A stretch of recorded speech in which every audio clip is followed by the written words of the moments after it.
And ട്രിക്സിലേക്ക് ഏവർക്കും സ്വാഗതം. വരാനിരിക്കുന്ന village field assistant, Bevco LDC, company board LGS, അതുപോലെ BFO, APO, CEO വരുന്ന 10th പ്രിലിംസ്, ഇനി വരാനിരിക്കുന്ന ഏതൊരു PSC പരീക്ഷയ്ക്ക് തയ്യാറെടുക്കുന്നവർക്കും പഠിക്കാനായിട്ട് നമ്മളൊരു സ്റ്റഡി പ്ലാൻ ചെയ്തിട്ടുണ്ടായിരുന്നു. ആ ഒരു സ്റ്റഡി പ്ലാൻ അനുസരിച്ചുള്ള ക്ലാസ്സുകളാണ് നമ്മുടെ ചാനലിലൂടെ നമ്മളിപ്പോൾ പ്രൊവൈഡ് ചെയ്തുകൊണ്ടിരിക്കുന്നത്. അപ്പോൾ തുടക്കക്കാരുണ്ടെങ്കിൽ അല്ലെങ്കിൽ ആദ്യമായിട്ട് നമ്മുടെ ചാനൽ കാണുന്നവരുണ്ട് എന്നുണ്ടെങ്കിൽ, നമ്മുടെ സ്റ്റഡി പ്ലാനിനെ കുറിച്ച് അറിയാത്തവരുണ്ട് എന്നുണ്ടെങ്കിൽ നമ്മുടെ ടെലഗ്രാം ചാനലിൽ ജോയിൻ ചെയ്യുക. താഴെ ഡിസ്ക്രിപ്ഷൻ ബോക്സിൽ നമ്മൾ ലിങ്ക് കൊടുത്തിട്ടുണ്ട്. അപ്പോൾ ടെലഗ്രാമിൽ ജോയിൻ ചെയ്ത് കഴിഞ്ഞാൽ നിങ്ങൾക്ക് ആ സ്റ്റഡി പ്ലാൻ, അതുപോലെ തന്നെ ക്ലാസ് 1, ക്ലാസ് 2 എന്ന് പറഞ്ഞിട്ട് പ്രോപ്പർ ആയിട്ട് കൃത്യം ഓർഡറിൽ നിങ്ങൾക്ക് ക്ലാസ്സുകൾ ലഭിക്കുന്നതാണ്. അപ്പോൾ നമ്മുടെ ക്ലാസ്സുകളുടെ ഭാഗമായിട്ട് നമ്മൾ ഏതൊക്കെ ദിവസങ്ങളിൽ എങ്ങനെയെല്ലാമാണ് ക്ലാസ് മുന്നോട്ട് പോകുന്നത് എന്നുള്ള കാര്യം ഞാനൊന്ന് പറയാം. തിങ്കൾ മുതൽ വെള്ളി വരെ നമുക്ക് 2 ക്ലാസ് ആണ്. കാലത്ത് 12 മണിക്ക് നമ്മൾ SCRT ബേസ് ചെയ്തിട്ടുള്ള ക്ലാസ്സുകളാണ് നൽകുന്നത്. ഓൾഡ് SCRT അതുപോലെ ന്യൂ SCRT ബേസ് ചെയ്തിട്ടുള്ള ക്ലാസ്സുകളാണ് ഇപ്പോൾ നൽകി വരുന്നത്. രാത്രി 8 മണിക്ക് നമ്മുടെ PYQ ഡിസ്കഷൻ സെഷൻ ആണ്. PYQ എന്ന് പറയുമ്പോൾ ചുമ്മാ അവിടെ നിന്ന് കുറെ ചോദ്യങ്ങൾ എടുത്തിട്ടല്ല നമ്മളിപ്പോൾ ഡിസ്കസ് ചെയ്തുകൊണ്ടിരിക്കുന്നത്. 2025 ഏറ്റവും ലേറ്റസ്റ്റ് ആയിട്ട് നടത്തിയിട്ടുള്ള പരീക്ഷകളിലെ ഓരോ ചോദ്യ പേപ്പറും നമ്മൾ എടുത്തിട്ട് അതിലുള്ള കംപ്ലീറ്റ് ആയിട്ടുള്ള GK പോർഷൻസ്, അതിന്റെ റിലേറ്റഡ് ഫാക്ട്സും ആണ് നമ്മൾ പഠിക്കുന്നത്. അങ്ങനെ നമ്മൾ ഓരോ ചോദ്യ പേപ്പർ ആയിട്ട് ഇപ്പൊ ഏകദേശം 4ഓളം ചോദ്യ പേപ്പർ നമ്മൾ കംപ്ലീറ്റ് ചെയ്തിട്ടുണ്ട്. അപ്പോൾ അത്രയും ചോദ്യ പേപ്പർ നമ്മൾ വർക്ക്ഔട്ട് ചെയ്യുന്നു. ഇനി ഈ ചോദ്യ പേപ്പർ എല്ലാം കഴിയുന്ന സമയത്ത് അതിൽ നിന്നും PSCയുടെ ഹോട്ട് ടോപ്പിക്സ് നമ്മൾ കണ്ടെത്തുന്നു. നമ്മൾ ഒരുമിച്ചാണ് അല്ലെ റിലേറ്റഡ് ഫാക്ട്സ് ഡിസ്കസ് ചെയ്യുന്നു. എല്ലാ ചോദ്യ പേപ്പറിലും ആവർത്തിച്ച് വന്നിട്ടുള്ള ഹോട്ട് ടോപ്പിക്സ് കണ്ടെത്തുന്നു. എന്നിട്ട് അതിന്റെ ക്ലാസ്സുകൾ നമ്മൾ പിന്നീട് പ്രൊവൈഡ് ചെയ്യുന്നതാണ്. കൂടാതെ സാറ്റർഡേ, സൺഡേ, ശനിയും ഞായറും ദിവസങ്ങളിൽ നമ്മൾ ഇപ്പൊ കമ്പനി ബോർഡ് LGSന് വേണ്ടെങ്കിൽ കൂടി ബാക്കിയുള്ള വില്ലേജ് ഫീൽഡ് അസിസ്റ്റന്റ് അല്ലെങ്കിൽ ബെവ്കോ LDC വരുന്ന ബാക്കിയുള്ള പരീക്ഷകൾക്കൊക്കെ എന്ത് വേണം? ഇംഗ്ലീഷും മലയാളവും വേണം. മാത്സ് ആണെങ്കിൽ ഇനി വരുന്ന ഏത് പരീക്ഷയ്ക്കാണെങ്കിലും മാത്സും വേണം അല്ലെ. അതേപോലെ തന്നെ ഇമ്പോർട്ടന്റ് ആയിട്ടുള്ള കാര്യമാണ് കറണ്ട് അഫയേഴ്സ് എന്ന് പറയുന്നത്. അപ്പൊ നമ്മൾ ശനിയും ഞായറും ദിവസങ്ങളിൽ English, maths, Malayalam, current affairs ഇതിന്റെ ക്ലാസ്സുകളായിരിക്കും പ്രൊവൈഡ് ചെയ്യുന്നുണ്ടാവുക. കറണ്ട് അഫയേഴ്സ് സെഷൻ എടുക്കുന്നത് ഞാനല്ല, അർച്ചന മിസ്സാണ്. രാത്രി 8 മണിക്ക് ഞായറാഴ്ചകളിൽ വീക്ക്ലി കറണ്ട് അഫയേഴ്സ് ആണ് നമ്മൾ നൽകി വരുന്നത്. എല്ലാ സൺഡേയും നമുക്ക് കറണ്ട് അഫയേഴ്സിന്റെ ക്ലാസ് ഉണ്ട്. ബാക്കി ഇംഗ്ലീഷ്, മാത്സ്, മലയാളത്തിന്റെ ക്ലാസ്സുകൾ കൂടി നമ്മൾ റെക്കോർഡഡ് സെഷനായിട്ട് ഞാൻ ഓൾറെഡി എടുത്തിട്ടുള്ള ക്ലാസ്സുകളാണ്. പക്ഷെ വളരെ ഡീറ്റെയിൽഡ് ആയിട്ട് തുടക്കക്കാർക്ക് പോലും, ഒട്ടും അറിയാത്തവർക്ക് പോലും മനസ്സിലാവുന്ന രീതിയിലാണ് നമ്മൾ ക്ലാസ്സുകളെല്ലാം എടുത്തു വെച്ചിട്ടുള്ളത്. അപ്പൊ ആ ഓരോ ക്ലാസ്സുകളും നിങ്ങൾക്ക് വേണ്ടിയിട്ട് ശനി, ഞായർ ദിവസങ്ങളിൽ നമ്മൾ പ്രൊവൈഡ് ചെയ്യുന്നുണ്ട്. ഓക്കെ, അപ്പൊ ഈ ഒരു രീതിയിലാണ് നമ്മുടെ ക്ലാസ്സുകൾ ഇപ്പോ മുന്നോട്ട് പോയിക്കൊണ്ടിരിക്കുന്നത്. അപ്പൊ ഇതുവരെയും നമ്മുടെ സ്റ്റഡി പ്ലാനിൽ ജോയിൻ ചെയ്യാത്തവരുണ്ട് എന്നുണ്ടെങ്കിൽ ജോയിൻ ചെയ്യാം. ഫ്രീ ക്ലാസ് ആണ്. യൂട്യൂബിൽ തന്നെയാണ് നമ്മൾ ക്ലാസ്സുകളെല്ലാം നൽകുന്നത്. അപ്പൊ കൃത്യമായിട്ടുള്ള ഓർഡറിൽ നിങ്ങൾക്ക് പഠിച്ചു വരണം എന്നുണ്ടെങ്കിൽ ടെലിഗ്രാം ചാനലിൽ ജോയിൻ ചെയ്യണേ. PYQ ഡിസ്കഷൻ സെഷൻ നമ്മൾ ക്ലാസ് 1, ക്ലാസ് 2, ക്ലാസ് 3 എന്ന് പറഞ്ഞു കൊടുത്തിട്ടുണ്ട്. അതേപോലെ SCRT സ്റ്റാർട്ട് ചെയ്യുമ്പോൾ ക്ലാസ് എത്രയാണ് നമ്പർ, അതുപോലെ SCRTയുടെ എത്രാമത്തെ ക്ലാസ് ആണെന്നുള്ളത് നമ്മൾ മെൻഷൻ ചെയ്യുന്നുണ്ട്. ഇംഗ്ലീഷ് ആണെങ്കിൽ ഇംഗ്ലീഷിന്റെ എത്രാമത്തെ ക്ലാസ് ആണ്, എല്ലാം ക്ലാസ് നമ്പർ മെൻഷൻ ചെയ്ത് നമ്മൾ ടെലിഗ്രാമിലാണ് കറക്റ്റ് ആയിട്ട് കൊടുത്തിട്ടുള്ളത്. സോ ടെലിഗ്രാമിൽ എല്ലാവരും ജോയിൻ ചെയ്യുക. ഡിസ്ക്രിപ്ഷൻ ബോക്സിൽ ലിങ്ക് കൊടുത്തിട്ടുണ്ട്. ഓക്കെ അല്ലേ? പിന്നെ നമ്മുടെ ക്ലാസ്സുകളൊക്കെ ഇഷ്ടമാണെങ്കിൽ ലൈക്ക് ചെയ്യുക. അതുപോലെ നിങ്ങളുടെ സജഷൻസ് എന്തുണ്ടെങ്കിലും താഴെ കമന്റ് ആയിട്ട് അറിയിക്കാം. അതുപോലെ തന്നെ എല്ലാവർക്കും ഒന്ന് മാക്സിമം ഷെയർ ചെയ്ത് കൊടുക്കുകയും കൂടെ ചെയ്യാം. ഓക്കെ അല്ലേ? അപ്പൊ എന്തായാലും നമുക്ക് ഇന്നത്തെ ക്ലാസ്സിലോട്ട് കിടക്കാം. ഇന്നത്തെ ക്ലാസ് എന്ന് പറയുന്നത് ഇന്ത്യൻ ജോഗ്രഫിയിൽ നമ്മൾ കഴിഞ്ഞ ക്ലാസ്സിൽ ബേസിക് ആയിട്ടുള്ള നമ്മുടെ ഇന്ത്യ എന്ന് പറയുന്ന ചെറിയൊരു ചാപ്റ്റർ പഠിച്ചു അല്ലേ. അപ്പൊ ഇന്നത്തെ ക്ലാസ്സിൽ ഏറ്റവും പ്രധാനപ്പെട്ട ഒരു ചാപ്റ്ററാണ് ഇന്ത്യയിലൂടെ എന്ന് പറയുന്ന ചാപ്റ്ററാണ്. ഈ ഒരു ചാപ്റ്ററിനെ പറ്റി പറയുകയാണെങ്കിൽ PSC പരീക്ഷകളിൽ ഇന്ത്യൻ ജോഗ്രഫിയുടെ ഭാഗത്ത് നിന്ന് ചോദ്യങ്ങൾ വരുന്നുണ്ടെങ്കിൽ അതിൽ ഭൂരിഭാഗം ചോദ്യങ്ങളും ഈ ഒരു ചാപ്റ്ററിൽ നിന്നായിരിക്കും. ഇന്ത്യയിലൂടെ എന്ന് പറയുന്ന ഈ ഒരു ചാപ്റ്ററിൽ നിന്നായിരിക്കും. അത്രത്തോളം ചോദ്യങ്ങൾ ചോദിക്കുന്ന ഒരു ചാപ്റ്ററാണ്, അത്രത്തോളം ഇമ്പോർട്ടൻ്റ് ആയിട്ടുള്ളൊരു ചാപ്റ്ററാണ്. ഒരു ചോദ്യ പേപ്പറിൽ പോലും ഈ ഒരു ചാപ്റ്ററിൽ നിന്നുള്ള ചോദ്യങ്ങൾ ഇല്ലാതെ ആ ഒരു ചോദ്യ പേപ്പർ കടന്നു പോവില്ല. അത്രത്തോളം പ്രധാനപ്പെട്ട ഒരു ചാപ്റ്ററാണ് ഇന്ത്യൻ ജോഗ്രഫിയുടെ ഭാഗം നോക്കുകയാണെങ്കിൽ. ഓക്കെ, അപ്പോൾ അത്രത്തോളം പ്രാധാന്യമുള്ളത് കൊണ്ട് തന്നെ ശ്രദ്ധിച്ച് കേൾക്കുക. ഓക്കെ, അപ്പോൾ നമുക്ക് ഇന്ത്യയിലൂടെ എന്ന് പറയുന്ന ചാപ്റ്ററിലോട്ട് കടക്കാം. അപ്പോൾ നോക്കുക, 7ാം ക്ലാസ്സിലെ 13ാമത്തെ ചാപ്റ്ററാണ് ഇന്ത്യയിലൂടെ. ഓക്കെ, അപ്പോൾ ഈ ഒരു ചാപ്റ്റർ നമുക്ക് നോക്കാം. ആദ്യം തന്നെ നമുക്ക് കുറച്ച് കാര്യങ്ങൾ ഇൻട്രൊഡക്ഷൻ പോലെ തന്നിട്ടുണ്ട്. വർഷത്തിൻ്റെ ഏറിയ പങ്കും മഞ്ഞുറഞ്ഞ ദുർഘടമായ പർവ്വതനിരകൾ, വമ്പൻ നദികൾ, പകൽ ചൂട്, 50 ഡിഗ്രി സെൽഷ്യസിന് മുകളിലെത്തുന്ന ചുട്ടുപൊള്ളുന്ന മരുഭൂമി, ലോകത്തിൽ ഏറ്റവും കൂടുതൽ മഴ പെയ്യുന്ന സ്ഥലം. ഭൂപ്രകൃതിയിലും കാലാവസ്ഥയിലും മാത്രമല്ല കൃഷിയിലുമുണ്ട് വൈവിധ്യങ്ങൾ. ഗോതമ്പും ചോളവും കരിമ്പുമൊക്കെ കൃഷി ചെയ്യുന്ന വിശാലമായ സമതലങ്ങൾ, ഏലം, കുരുമുളക് തുടങ്ങിയ സുഗന്ധവിളകൾ വിളയുന്ന മലമടക്കുകൾ, തെങ്ങും നെല്ലും വളരുന്ന ദൈർഘ്യമേറിയ തീരദേശങ്ങൾ, നാടിൻ്റെ ഈ വൈവിധ്യങ്ങൾക്കൊത്ത് ജീവിതം ക്രമപ്പെടുത്തിയിട്ടുള്ള വ്യത്യസ്തരായ മനുഷ്യർ, അവർക്കിടയിൽ വ്യത്യസ്ത മതവിശ്വാസങ്ങൾ, ആചാരങ്ങൾ, ആഘോഷങ്ങൾ, ഭാഷ, ആഹാരം, വസ്ത്രം, പാർപ്പിടം എന്നിവയിലുണ്ട് വൈവിധ്യങ്ങൾ. ഇതെല്ലാം ചേർന്നതാണ് ഇന്ത്യ.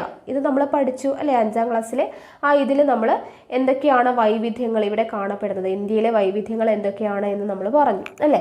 അപ്പോൾ ഏറിയ മഞ്ഞും എല്ലാം ഉറഞ്ഞിട്ടുള്ള പർവ്വത നിരകളുണ്ട്, വമ്പൻ നദികളുണ്ട്, പകൽ ചൂട് 50 ഡിഗ്രി സെൽഷ്യസിന് മുകളിലെത്തുന്ന ചുട്ടുപൊള്ളുന്ന മരുഭൂമികളുണ്ട്, അതുപോലെ തന്നെ ഏറ്റവും കൂടുതൽ മഴ പെയ്യുന്ന സ്ഥലം അല്ലെ. മഴ പെയ്യുന്ന സ്ഥലം നമ്മൾ ചിറാപുഞ്ചിയൊക്കെ പറഞ്ഞല്ലേ, മേഘാലയയിലെ ചിറാപുഞ്ചി പറഞ്ഞു.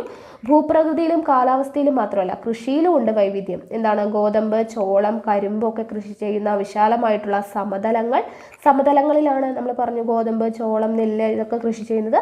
അതുകൊണ്ട് തന്നെ ഭക്ഷ്യകലവറ എന്നറിയപ്പെടുന്നു അല്ലെ, ഇന്ത്യയുടെ ഭക്ഷ്യകലവറ എന്നറിയപ്പെടുന്നു. സിന്ധു, ഗംഗ, ബ്രഹ്മപുത്ര സമതലം എന്നൊക്കെ പഠിച്ചു. അപ്പോൾ ഏലം, കുരുമുളക് തുടങ്ങിയ സുഗന്ധവിളകൾ, അതുപോലെ തന്നെ തെങ്ങ്, നെല്ല് എന്നിവ വളരുന്ന തീരദേശങ്ങൾ, അതുപോലെ തന്നെ അതിനനുസരിച്ചിട്ടുള്ള വ്യത്യസ്തമായിട്ടുള്ള മനുഷ്യർ, അവർക്കിടയിൽ വ്യത്യസ്തമായിട്ടുള്ള മതവിശ്വാസങ്ങൾ, ആചാരങ്ങൾ, ആഘോഷങ്ങൾ, ഭാഷ, ആഹാരം, വസ്ത്രം, പാർപ്പിടം, ഇങ്ങനെ എല്ലാ കാര്യങ്ങളിലും ഇന്ത്യയിൽ വൈവിധ്യമുണ്ട്. ഇതെല്ലാം ചേർന്നതാണ് നമ്മുടെ ഇന്ത്യ എന്ന് പറയുന്നത്.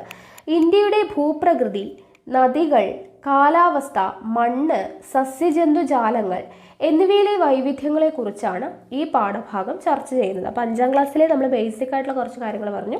കൂടുതൽ കാര്യങ്ങളാണ് നമ്മളിവിടെ പഠിക്കാൻ വേണ്ടി പോകുന്നത്. അപ്പോൾ ആദ്യം തന്നെ നോക്കുക, സ്ഥാനമാണ് കൊടുത്തിട്ടുള്ളത്. ഭൂമധ്യരേഖയ്ക്ക് വടക്ക് ഉത്തര അക്ഷാംശം 8 ഡിഗ്രി 4 മുതൽ 37 ഡിഗ്രി 6 മിനിറ്റ് വരെയും പൂർവ്വരേഖാംശം 68 ഡിഗ്രി 7 മിനിറ്റ് മുതൽ 97 ഡിഗ്രി 25 മിനിറ്റ് വരെയുമാണ് ഇന്ത്യയുടെ സ്ഥാനം. ഓക്കെ, അപ്പോൾ ഭൂമധ്യരേഖയ്ക്ക് നമ്മൾ ഭൂമധ്യരേഖയൊക്കെ പറഞ്ഞു, വീണ്ടും വരയ്ക്കണോ? ഇതെവിടെ ഉണ്ട് ഭൂമി, ദെൻ ഇവിടെ ഭൂമധ്യരേഖ അല്ലെ, 0 ഡിഗ്രി അക്ഷാംശമാണ് ഭൂമധ്യരേഖ. ഇതിനെ 2 അർദ്ധഗോളമായിട്ട് തിരിച്ചു, ഉത്തരാർദ്ധഗോളവും ദക്ഷിണാർദ്ധഗോളവുമായിട്ട് തിരിച്ചു. അപ്പോൾ അതിൽ ഉത്തര അക്ഷാംശം 8 ഡിഗ്രി 4 അല്ലെ, ഇവിടെ എങ്ങനെ അക്ഷാംശ രേഖകളുണ്ട്. അപ്പോൾ അതിൽ 8 ഡിഗ്രി 4 മിനിറ്റിനും 8 ഡിഗ്രി 4 മിനിറ്റ് മുതൽ 37 ഡിഗ്രി 6 മിനിറ്റ് വരെയും പൂർവ്വരേഖാംശം, അപ്പോൾ ഉത്തര അക്ഷാംശം എത്രയാണെന്നുള്ളത് പഠിച്ചു വെക്കുക. പൂർവ്വരേഖാംശം 68 ഡിഗ്രി. രേഖാംശം എന്ന് പറഞ്ഞാൽ ഇങ്ങനെ സമാന്തരമായിട്ട് ഭൂമധ്യരേഖയ്ക്ക് സമാന്തരമായിട്ട് വരയ്ക്കുന്നതിനെയാണ് നമ്മൾ എന്തെന്ന് പറയുന്നത്, അക്ഷാംശം എന്ന് പറയുന്നത്. ഇപ്പോൾ ഇതാണ് ഭൂമധ്യരേഖയെങ്കിൽ അതിന് സമാന്തരമായി വരയ്ക്കുന്നതിനെ അക്ഷാംശം എന്നും, പിന്നീട് നമ്മൾ രേഖാംശം എന്ന് പറയുന്നത് ഇങ്ങനെ വരയ്ക്കുന്ന ലൈൻസ് ആണ് അല്ലെ, ഇങ്ങനെ വരയ്ക്കുന്നതിനെയാണ് നമ്മൾ രേഖാംശ രേഖകൾ എന്ന് പറയുന്നത്. അപ്പോൾ ഉത്തര അക്ഷാംശം 8 ഡിഗ്രി 4 മിനിറ്റിനും 37 ഡിഗ്രി 6 മിനിറ്റ് വരെയും പൂർവ്വരേഖാംശം 68 ഡിഗ്രി 7 മിനിറ്റ് മുതൽ 97 ഡിഗ്രി 25 മിനിറ്റ് വരെയുമാണ് ഇന്ത്യയുടെ സ്ഥാനം. അത് നിങ്ങൾ പഠിച്ചു വയ്ക്കുക. 3.28 ദശലക്ഷം 3.28 ദശലക്ഷം ചതുരശ്ര കിലോമീറ്റർ വിസ്തൃതിയുള്ള ഇന്ത്യക്ക്, അപ്പോൾ ഇന്ത്യയുടെ വിസ്തൃതി എത്രയാണ്? 3.28 ദശലക്ഷമാണ് ചതുരശ്ര കിലോമീറ്റർ വിസ്തൃതിയുള്ള ഇന്ത്യക്ക് ലോകരാജ്യങ്ങളിൽ വലിപ്പത്തിൽ 7ാം സ്ഥാനമുണ്ട്. അപ്പോൾ വലിപ്പത്തിൽ 7ാം സ്ഥാനമാണ് ഉള്ളത്. ഭൂമധ്യരേഖയ്ക്ക് വടക്ക് ഉത്തര അക്ഷാംശം 8 ഡിഗ്രി 4 മിനിറ്റ് മുതൽ 37 ഡിഗ്രി 6 മിനിറ്റ് വരെയും പൂർവ്വരേഖാംശം 68 ഡിഗ്രി 7 മിനിറ്റ് മുതൽ 97 ഡിഗ്രി 25 മിനിറ്റ് വരെയുമാണ് ഇന്ത്യയുടെ സ്ഥാനം. വിസ്തൃതി എത്രയാണ്? 3.28 ദശലക്ഷമാണ്. ലോകത്തിൽ ഇന്ത്യക്ക് ലോകരാജ്യങ്ങളിൽ വലിപ്പത്തിൽ എത്രാം സ്ഥാനമാണ്? 7ാം സ്ഥാനമാണ് ഉള്ളത്. അപ്പോൾ സ്ഥാനം നമ്മൾ പഠിച്ചില്ലേ? ഓക്കെ, ഇനി നോക്കുക ഹിമവാന്റെ മടിയിൽ.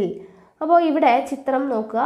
ജമ്മു കാശ്മീരിലെ ഒരു ഉൾനാടൻ ഗ്രാമത്തിൻ്റെ വീടാണ് ഈ ചിത്രം കൊടുത്തിട്ടുള്ളത്. ഓക്കെ, അപ്പോൾ പ്രാദേശികമായി ലഭിക്കുന്ന വസ്തുക്കൾ ഉപയോഗിച്ച് നിർമ്മിച്ചിട്ടുള്ള ഈ വീടിൻ്റെ പശ്ചാത്തലത്തിൽ മഞ്ഞു മൂടിയ ഹിമാലയ പർവ്വതനിരകളുടെ താഴ്വരയാണ് നിങ്ങൾ കാണുന്നത്.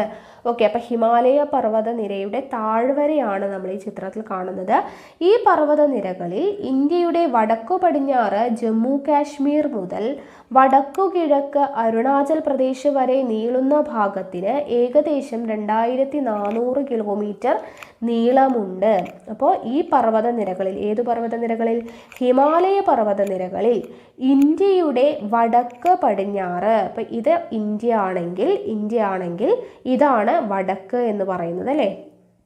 നോർത്ത്, അല്ലേ? നോർത്ത് വരുന്നത് ഇവിടെയാണ് വെസ്റ്റ് വരുന്നത്. അപ്പോൾ ഇന്ത്യയുടെ വടക്ക് പടിഞ്ഞാറ് ജമ്മു കാശ്മീർ മുതൽ, ഓക്കെ, ജമ്മു കാശ്മീരാണ് ഇവിടെ വരുന്നത്, അല്ലേ? വടക്ക് വരുന്നത് ജമ്മു കാശ്മീരാണ്. അപ്പോൾ ഇന്ത്യയുടെ വടക്ക് പടിഞ്ഞാറ് ജമ്മു കാശ്മീർ മുതൽ എവിടെ വരെ? വടക്ക് കിഴക്ക് അരുണാചൽ പ്രദേശ്, ഇവിടെയാണ് അരുണാചൽ പ്രദേശ് വരുന്നത്. വടക്ക് കിഴക്ക്, അല്ലെ? ഇവിടെയാണ് ഈസ്റ്റ് വരുന്നത്. അപ്പോൾ വടക്ക് പടിഞ്ഞാറ് ജമ്മു കാശ്മീർ മുതൽ വടക്ക് കിഴക്ക് അരുണാചൽ പ്രദേശ് വരെ നീളുന്ന ഭാഗത്തിന് എത്ര വരും? 2400 കിലോമീറ്റർ നീളമുണ്ട് എന്നാണ് പറയുന്നത്. അപ്പോൾ ഹിമാലയ പർവ്വതനിരയുടെയാണ് പറയുന്നത്. ജമ്മു കാശ്മീർ, ഹിമാചൽ പ്രദേശ്, ഉത്തരാഖണ്ഡ്, സിക്കിം, അരുണാചൽ പ്രദേശ്, നാഗാലാൻഡ്, മണിപ്പൂർ, മേഘാലയ, മിസോറാം, ത്രിപുര എന്നീ സംസ്ഥാനങ്ങളുടെ ഭൂരിഭാഗം പ്രദേശങ്ങളും ഈ പർവ്വതനിരകളുടെ ഭാഗമാണ്. അപ്പോൾ ഹിമാലയ പർവ്വതനിരകളുടെ ഭാഗമായിട്ട് വരുന്ന സംസ്ഥാനങ്ങൾ ഏതൊക്കെയാണ്? ജമ്മു കാശ്മീർ, ഇപ്പോൾ കേന്ദ്രഭരണ പ്രദേശമാണ്, ജമ്മു കാശ്മീർ ഉണ്ട്.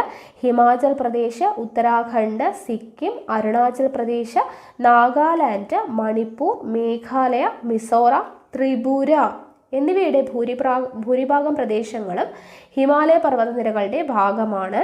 ഉത്തരപർവ്വത മേഖല എന്നാണ് ഈ ഭൂപ്രകൃതി വിഭാഗം പൊതുവെ അറിയപ്പെടുന്നത്. അപ്പോൾ ഉത്തരപർവ്വത മേഖല വരുന്ന സംസ്ഥാനങ്ങളാണ് ഈ പറഞ്ഞത്. അപ്പോൾ അത് ഓർത്തു വയ്ക്കുക കേട്ടോ. അപ്പോൾ ഇത് ഉത്തരപർവ്വത മേഖല എന്നാണ് അറിയപ്പെടുന്നത്. ഹിമാലയത്തിൻ്റെ ഏറ്റവും ഉയരം കൂടിയ ഭാഗങ്ങളിൽ വർഷം മുഴുവൻ മഞ്ഞു മൂടി കിടക്കുന്നു. ഹിമാലയത്തിൻ്റെ ഏറ്റവും ഉയരം കൂടിയ ഭാഗങ്ങളിൽ വർഷം മുഴുവൻ എന്താണ്? മഞ്ഞു മൂടി കിടക്കുന്നു. ഇവിടെ സ്ഥിരമായ ജനവാസമില്ല. കാഞ്ചൻജംഗ, നന്ദാദേവി തുടങ്ങിയ ഉയരം കൂടിയ കൊടുമുടികൾ ഹിമാലയ നിരകളുടെ ഭാഗമാണ്. അപ്പോൾ കാഞ്ചൻജംഗ, നന്ദാദേവി തുടങ്ങിയ ഉയരം കൂടിയ കൊടുമുടികൾ എവിടെയാണ് കാണപ്പെടുന്നത്? ഹിമാലയൻ നിരകളിലാണ് കാണപ്പെടുന്നത്. എവറസ്റ്റ് കൊടുമുടിയാണ് ഈ നിരകളിലെ ഏറ്റവും ഉയരം കൂടിയ കൊടുമുടി. അപ്പം ഹിമാലയത്തിലെ ഏറ്റവും ഉയരം കൂടിയ കൊടുമുടി ഏതാണ്? എവറസ്റ്റ് കൊടുമുടിയാണ്. ഇത് നേപ്പാളിലാണ്. എവറസ്റ്റ് കൊടുമുടി എവിടെയാണ്? നേപ്പാളിലാണ്. സിന്ധു, ഗംഗ, ബ്രഹ്മപുത്ര എന്നീ നദികൾ ഹിമാലയ പർവ്വത നിരകളിൽ നിന്നും ഉത്ഭവിക്കുന്നവയാണ്. നമ്മളത് പഠിച്ചു, അല്ലെ? സിന്ധു, ഗംഗ, ബ്രഹ്മപുത്ര എന്നീ നദികൾ എവിടെ നിന്ന് ഉത്ഭവിക്കുന്നു? ഹിമാലയ പർവ്വത നിരകളിൽ നിന്നുമാണ് ഉത്ഭവിക്കുന്നത്. ഹിമാലയത്തിലെ മഞ്ഞുമൂടിയ പർവ്വതനിരകൾക്ക് തൊട്ടു തെക്കുഭാഗത്ത് തണുപ്പിൻ്റെ തീവ്രത കുറവാണ്. ഹിമാലയത്തിലെ മഞ്ഞുമൂടിയ പർവ്വതനിരകൾക്ക് തൊട്ട് തെക്കുഭാഗത്ത് തണുപ്പിൻ്റെ തീവ്രത തീരെ കുറവാണ്. ഏറെ പ്രകൃതി ഭംഗിയുള്ള ഈ മേഖലയിൽ സിംല, ഡാർജിലിംഗ്, കുളു, മണാലി തുടങ്ങിയ നിരവധി സുഖവാസ കേന്ദ്രങ്ങളുണ്ട്. അപ്പോൾ ഹിമാലയത്തിൻ്റെ തെക്ക് ഭാഗത്തായിട്ട് കാണപ്പെടുന്ന അല്ലെങ്കിൽ ഈ മേഖലയിൽ കാണപ്പെടുന്ന പ്രധാനപ്പെട്ട സുഖവാസ കേന്ദ്രങ്ങൾ ഏതൊക്കെയാണ്?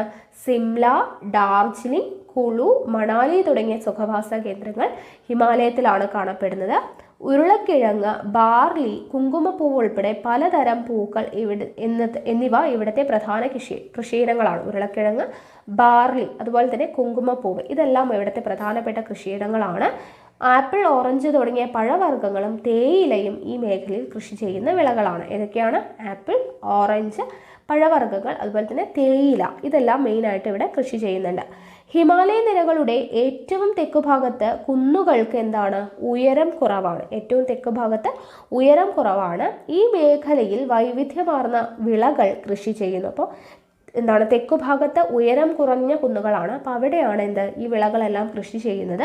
ഉത്തരപർവ്വത മേഖലയിൽ ഏറ്റവും ജനസാന്ദ്രത കൂടിയ മേഖലയാണിത്. ഓക്കെ, ഉത്തരപർവ്വത മേഖലയിൽ ഏറ്റവും തെക്കായിട്ട് കാണപ്പെടുന്ന ഉയരം കുറഞ്ഞ കുന്നിൻ പ്രദേശത്തിൽ വിളകൾ കൃഷി ചെയ്യുന്നു എന്ന് പറഞ്ഞു. ഏറ്റവും കൂടുതൽ ജനസാന്ദ്രത കൂടിയ മേഖലയും ആ ഭാഗം തന്നെയാണ്. മഞ്ഞു മൂടിയ ഹിമാലയ നിരകളിൽ നിന്നും ഉത്ഭവിക്കുന്ന നദികൾ ഒഴുകിക്കൊണ്ടുവന്ന് മണൽ, ചെളി, ഉരുളൻ കല്ലുകൾ എന്നിവയുടെ കനത്ത നിക്ഷേപങ്ങൾ നിറഞ്ഞതാണ് ഈ താഴ്വാര മേഖല. അപ്പോൾ ഹിമാലയൻ നദികളിൽ നിന്നും ഉത്ഭവിക്കുന്ന നദികൾ ഒഴുക്കിക്കൊണ്ടുവരുന്ന മണൽ, ചെളി, ഉരുളൻ കല്ലുകൾ എന്നിവയുടെ കനത്ത നിക്ഷേപങ്ങളുള്ള ഈ താഴ്വര ഓക്കെ, അപ്പോൾ അത്രയാണ്. ദെൻ ഉത്തരപർവ്വത മേഖലയുടെ പ്രാധാന്യമാണ് പറയുന്നത്. ഉത്തരപർവ്വത മേഖല നമുക്ക് എത്രമാത്രം സഹായകമാണ് എന്നുള്ള കാര്യമാണ് കൊടുത്തിരിക്കുന്നത്. ഒന്ന്, കാലാവസ്ഥയെ സ്വാധീനിക്കുന്നു. ഓക്കെ, കാലാവസ്ഥയെ സ്വാധീനിക്കുന്നു, ഇമ്പോർട്ടൻ്റ് ആണ് കേട്ടോ ഉത്തരപർവ്വത മേഖലയുടെ പ്രാധാന്യം. ഒന്ന്, കാലാവസ്ഥയെ സ്വാധീനിക്കുന്നു, അതായത് ശൈത്യകാലത്ത് മധ്യ ഏഷ്യയിൽ നിന്നും വീശുന്ന ശീതക്കാറ്റിനെ ഇന്ത്യയിലേക്ക് കടത്തിവിടാതെ നമ്മെ സംരക്ഷിക്കുന്നു. മൺസൂൺ കാറ്റുകളെ തടഞ്ഞ് ഉത്തരേന്ത്യയിലുടനീളം മഴ പെയ്യിക്കുന്നതും ഉത്തരപർവ്വത നിരകളാണ്. അപ്പോൾ എങ്ങനെയാണ് കാലാവസ്ഥയെ സ്വാധീനിക്കുന്നത്? ശൈത്യകാലത്ത് മധ്യ ഏഷ്യയിൽ നിന്നും വീശുന്ന ശീതക്കാറ്റിനെ ഇന്ത്യയിലേക്ക് കടത്തിവിടാതെ നമ്മളെ സംരക്ഷിക്കുന്നു. കൂടാതെ മൺസൂൺ കാറ്റുകളെ തടഞ്ഞ് ഉത്തരേന്ത്യയിലുടനീളം മഴ പെയ്യിക്കുന്നതും ആരാണ്? ഉത്തരപർവ്വത നിരകളാണ്. പ്രകൃതിദത്തമായിട്ടുള്ള കോട്ടയാണ് ഉത്തരപർവ്വത മേഖല എന്ന് പറയുന്നത്. അതായത് പുരാതന കാലം മുതൽക്കു തന്നെ വടക്കു പടിഞ്ഞാറ് നിന്നുള്ള ആക്രമണങ്ങളിൽ നിന്നും ഒരു പരിധി വരെ സംരക്ഷിക്കുന്നത് ഈ പർവ്വത നിരകളാണ്. ഓക്കെ, പുരാതന കാലം മുതൽക്കു തന്നെ വടക്കു പടിഞ്ഞാറ് നിന്നുള്ള ആക്രമണങ്ങളിൽ നിന്നും നമ്മളെ സംരക്ഷിക്കുന്നത് ഈ പർവ്വത നിരകളാണ്. ദെൻ നദികളുടെ ഉത്ഭവ പ്രദേശമാണ്. നമ്മൾ പറഞ്ഞു സിന്ധു, ഗംഗ, ബ്രഹ്മപുത്ര എന്നീ നദികളും അവയുടെ നിരവധിയായിട്ടുള്ള പോഷക നദികളും ഉത്ഭവിക്കുന്നത് ഈ പർവ്വത നിരകളിൽ നിന്നാണ്. ഓക്കെ, അപ്പോൾ ഇത്രയാണ് ഇമ്പോർട്ടൻ്റ് ആയിട്ടുള്ള സവിശേഷതകൾ. ഓക്കെ, ഉത്തരപർവ്വത മേഖല എങ്ങനെയൊക്കെയാണ് സഹായകമാകുന്നത്? ഒന്ന്, കാലാവസ്ഥയെ സ്വാധീനിക്കുന്നു. ദെൻ പ്രകൃതിദത്തമായ കോട്ട, അതായത് നമ്മളെ സംരക്ഷിച്ചു നിർത്തുന്നു. നദികളുടെ ഉത്ഭവ പ്രദേശമാണ്. ഇത്രയും പോയിന്റ്സ് ഓർത്തിരിക്കുക. ഓക്കെ, അപ്പോൾ ഹിമാലയ പർവ്വതനിരയിൽ ഉത്തരപർവ്വത മേഖല എന്ന് പറയുന്ന നമ്മളെ ഭാഗം പഠിച്ചു. ഇനി ഉത്തരേന്ത്യയിലെ സമതലം ആണ് നമ്മൾ പഠിക്കാൻ വേണ്ടി പോകുന്നത്. ഓക്കെ, അപ്പോൾ ഇവിടെ ഉത്തരേന്ത്യയിലെ വിശാലമായിട്ടുള്ള സമതല ഭൂപ്രദേശത്തിൻ്റെ പിക്ചറാണ് ഇവിടെ കൊടുത്തിട്ടുള്ളത്. രാജസ്ഥാൻ, പഞ്ചാബ്, ഹരിയാന, ഉത്തർപ്രദേശ്, ബീഹാർ, പശ്ചിമ ബംഗാളിൻ്റെ കുറേ ഭാഗങ്ങൾ എന്നിവ ഉൾപ്പെടുന്ന പ്രദേശമാണ് സമതലം. ഓക്കെ, രാജസ്ഥാൻ, പഞ്ചാബ്, ഹരിയാന, ഉത്തർപ്രദേശ്, ബീഹാർ, പശ്ചിമ ബംഗാളിൻ്റെ കുറേ ഭാഗങ്ങൾ ഉൾപ്പെടുന്ന പ്രദേശം ആണ് സമതലം. സിന്ധു, ഗംഗ, ബ്രഹ്മപുത്ര എന്നീ നദികളും അവയുടെ പോഷക നദികളും ഒഴുക്കിക്കൊണ്ടുവരുന്ന എക്കൽ മണ്ണ് നിക്ഷേപിക്കപ്പെട്ടാണ് ഈ സമതലം രൂപം കൊണ്ടിട്ടുള്ളത്. നമ്മൾ പഠിച്ചു അല്ലേ? സിന്ധു, ഗംഗ, ബ്രഹ്മപുത്ര എന്നീ നദികളും അവയുടെ പോഷക നദികളും ഒഴുക്കിക്കൊണ്ടുവരുന്ന എക്കൽ മണ്ണ് നിക്ഷേപിച്ചിട്ടാണ് ഇത് രൂപം കൊള്ളുന്നത്. അതുകൊണ്ട് തന്നെ ഉത്തര മഹാസമതലം, സിന്ധു, ഗംഗ, ബ്രഹ്മപുത്ര സമതലം എന്നീ പേരുകളിലാണ് ഈ സമതലം അറിയപ്പെടുന്നത്. ഓക്കെ, ഉത്തര മഹാസമതലം എന്നറിയപ്പെടുന്നുണ്ട്, സിന്ധു, ഗംഗ, ബ്രഹ്മപുത്ര സമതലം എന്നീ പേരുകളിലും അറിയപ്പെടുന്നുണ്ട്. ഇന്ത്യയിൽ വളരെ കൂടുതൽ ജനസംഖ്യയുള്ള പ്രദേശമാണ് ഉത്തര മഹാസമതലം അല്ലെങ്കിൽ സിന്ധു, ഗംഗ, ബ്രഹ്മപുത്ര സമതലം. ഓക്കെ, ഇന്ത്യയിൽ വളരെ കൂടുതൽ ജനസംഖ്യയുള്ള പ്രദേശമാണ്. ഗോതമ്പ്, ചോളം, നെല്ല്, കരിമ്പ്, പരുത്തി, പയർവർഗ്ഗങ്ങൾ എന്നിങ്ങനെ ഉത്തര മഹാസമതലത്തിൽ കൃഷി ചെയ്യുന്ന വിളകൾ നിരവധിയാണ്. ഓക്കെ, നമ്മളിതെല്ലാം പറഞ്ഞു അല്ലെ? ഗോതമ്പ്, ചോളം, നെല്ല്, കരിമ്പ്, പരുത്തി, പയർവർഗ്ഗങ്ങൾ എന്നിങ്ങനെ ഉത്തര മഹാസമതലത്തിൽ കൃഷി ചെയ്യുന്ന വിളകൾ നിരവധിയാണ്. ഈ സമതലത്തിൻ്റെ പടിഞ്ഞാറ് ഭാഗത്ത് മഴ തീരെ കുറഞ്ഞ അളവിൽ മാത്രമേ ലഭിക്കുന്നുള്ളൂ. ഓക്കെ, സമതലത്തിൻ്റെ പടിഞ്ഞാറ് ഭാഗത്ത് മഴ തീരെ കുറഞ്ഞ അളവിൽ മാത്രമേ ലഭിക്കുന്നുള്ളൂ. അതുകൊണ്ട് തന്നെ ഇന്ത്യയുടെ വടക്കു പടിഞ്ഞാറ് ഭാഗത്ത് സ്ഥിതി ചെയ്യുന്ന രാജസ്ഥാൻ്റെ മിക്ക പ്രദേശങ്ങളും മരുഭൂമിയാണ്. അപ്പോൾ വടക്കു പടിഞ്ഞാറ് ഭാഗത്ത് മഴ കുറവാണ് എന്ന് പറഞ്ഞു. അപ്പോൾ അതുകൊണ്ട് തന്നെ വടക്ക് പടിഞ്ഞാറ് ഭാഗത്ത് സ്ഥിതി ചെയ്യുന്ന ആളാരാണ്? രാജസ്ഥാൻ അല്ലേ? അപ്പോൾ രാജസ്ഥാൻ്റെ മിക്ക പ്രദേശങ്ങളും മരുഭൂമിയാണ്. മരുസ്ഥലി എന്നറിയപ്പെടുന്ന ഈ പ്രദേശത്ത് ജനവാസം തീരെ കുറവാണ്. മരുസ്ഥലി എന്ന് പറയുന്ന ഈ പ്രദേശത്ത് ജനവാസം തീരെ കുറവാണ്. ഇത് നമ്മൾ നേരത്തെ പറഞ്ഞു അല്ലേ? എന്തുകൊണ്ടാണ് എന്നുള്ളതൊക്കെ നമ്മൾ രാജസ്ഥാൻ്റെ കാര്യമൊക്കെ പഠിച്ചതല്ലേ? അപ്പോൾ അയൽ സംസ്ഥാനങ്ങളിൽ ഗോതമ്പ്, ചോളം എന്നിവ വ്യാപകമായി കൃഷി ചെയ്യുമ്പോൾ ജോവർ, ബജ്ര തുടങ്ങിയ വിളകളാണ് രാജസ്ഥാനിൽ പ്രധാനമായും കൃഷി ചെയ്യുന്നത്. ഈ വിളകളുടെ വളർച്ചയ്ക്ക് വെള്ളം കുറഞ്ഞ അളവിൽ മതി. അപ്പോൾ രാജസ്ഥാനിലെ മരുഭൂമിയിലെ കാലാവസ്ഥ എന്തൊക്കെയാണ്, അവിടെ വരുന്ന മൃഗങ്ങൾ എങ്ങനെയൊക്കെയാണെന്നുള്ളതൊക്കെ നമ്മൾ കഴിഞ്ഞ ചാപ്റ്ററിൽ പഠിച്ചില്ലേ? അപ്പോൾ അതൊക്കെ കൊണ്ട് തന്നെ മറ്റുള്ള സംസ്ഥാനങ്ങളെ, അയൽ സംസ്ഥാനങ്ങളിലൊക്കെ ഗോതമ്പും ചോളവും ഒക്കെയാണ് നമ്മൾ പറഞ്ഞു. സമതലങ്ങളിൽ ഗോതമ്പ്, ചോളം, നെല്ല് അങ്ങനെയുള്ള കാര്യങ്ങളൊക്കെയാണ് കൃഷി ചെയ്യുന്നതെന്ന് പറഞ്ഞു. എന്നാൽ രാജസ്ഥാനിൽ അവിടുത്തെ കാലാവസ്ഥയും കാര്യങ്ങളൊക്കെ കൊണ്ട് ജോവർ, ബജ്ര തുടങ്ങിയ വിളകളാണ് രാജസ്ഥാനിൽ പ്രധാനമായും കൃഷി ചെയ്യുന്നത്. പഠിച്ചു വെക്കുക കേട്ടോ. ജോവർ, ബജ്ര തുടങ്ങിയ വിളകളാണ് പ്രധാനമായും കൃഷി ചെയ്യുന്നത്. കാരണം എന്താണ്? അവയ്ക്ക് വെള്ളം കുറഞ്ഞ അളവിൽ ലഭിച്ചാൽ മതിയാകും. ഓക്കെ, ഇനി ഇവിടെ ഒരു രാജസ്ഥാൻ കാഴ്ച എന്ന് പറഞ്ഞു കൊടുത്തിട്ടുണ്ട്. ഇന്ത്യയുടെ വടക്കു പടിഞ്ഞാറ് രാജസ്ഥാൻ സംസ്ഥാനത്തിൻ്റെ ഭൂരിഭാഗം പ്രദേശങ്ങളും ഉൾക്കൊള്ളുന്ന ഉഷ്ണ മരുഭൂമിയാണ് ധാർ. നമ്മൾ പഠിച്ചു അല്ലേ? മഴ വളരെ വിരളമായ ഇവിടെ മുൾച്ചെടികളും കുറ്റിക്കാടുകളുമാണ് സ്വാഭാവിക സസ്യജാലങ്ങൾ. അപ്പോൾ നമ്മൾ ഈ ഒരു ഓർഡറിൽ പഠിക്കുന്നതുകൊണ്ട് കുറേ കാര്യങ്ങളൊക്കെ നമ്മൾ പഠിച്ചത് തന്നെ റിപ്പീറ്റ് ചെയ്യുമ്പോൾ ഒരു റിവിഷൻ പോലെ നമുക്കത് ഓർത്ത് വെക്കാൻ പറ്റും അല്ലേ. നോക്കുക, വിശാലമായ മണൽപ്പരപ്പുകളും മണൽ കുന്നുകളും ഇവിടുത്തെ പ്രത്യേകതയാണ്. ശുദ്ധജലത്തിൻ്റെ മൂല്യം നന്നായി അറിയുന്നവരാണ് രാജസ്ഥാനിലെ ജനങ്ങൾ. കേരളത്തിൽ 1-2 ദിവസം ലഭിക്കുന്ന മഴ എത്രയാണ്? അതായത് 1-2 ദിവസം ലഭിക്കുന്ന അത്ര മഴയാണ് ആ സംസ്ഥാനത്തെ ഒരു വർഷം ലഭിക്കുന്നത്. നമ്മുടെ കേരളത്തിൽ 1-2 ദിവസത്തിൽ ലഭിക്കുന്ന മഴയാണ് ഒരു വർഷം മുഴുവൻ എടുത്തു കഴിഞ്ഞാൽ അവിടെ ലഭിക്കുന്ന മഴ. കിലോമീറ്ററുകൾ നീളുന്നവയാണ് കുടിവെള്ളത്തിനായിട്ടുള്ള ഈ ഗ്രാമീണരുടെ യാത്രകൾ. ഓക്കെ, നമ്മൾ ഇതൊക്കെ പഠിച്ചു അല്ലേ.